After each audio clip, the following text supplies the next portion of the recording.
चलो आपण आज स्किन केअर बद्दल बोलूया. मी अबोली पल्लवी. आता आपण चालू करूया skin routine. Okay, skin care, daily skin routine. Yes. तर सर्वात पहिल्यांदा स्किन रुटीन आणि स्किन केअर करण्या अगोदर आपल्याला आपली स्किन कोणत्या टाईपची आहे हे जाणून घेणं फार गरजेचं आहे. येस, तर आपल्या स्किनचे पडतात 3 भाग, म्हणजे 3 टाईप मध्ये आपली स्किन विभागलेली आहे.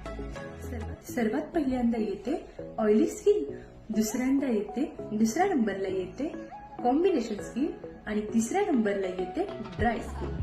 येस, आणि सर्वात पहिल्यांदा बघतोय आपण ऑइली स्किन. ज्या लोकांच्या त्वचेमध्ये तेल ग्रंथींचं प्रमाण म्हणजेच शुबेशियस ग्लँडचं प्रमाण जास्त प्रमाणात असतं त्या लोकांची स्किन ऑइली असते. ऑइली स्किन म्हणजे टी झोन.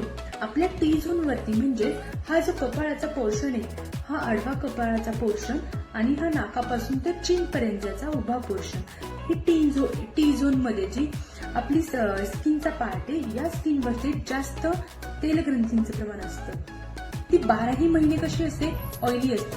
नाही ती कधी ड्राय होत, नाही ती कोणती कॉम्बिनेशन मध्ये जात, पण ऑइली. दुसरी येते कॉम्बिनेशन स्किन. तर कॉम्बिनेशन स्किन काय असते, तर कॉम्बिनेशन स्किन 12ही महिने तीनही ऋतूंमध्ये ज्या त्या ऋतूनुसार आपलं कार्य करत असते. म्हणजेच ती जास्त ड्रायही नसते आणि जास्त ऑइलीही नसते.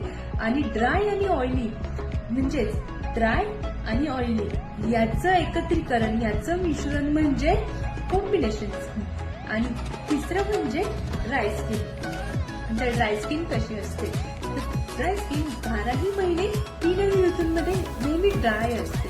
ओके, तर ती कधी ऑइली होत नाही, तर अशी स्किन असते ड्राय स्किन.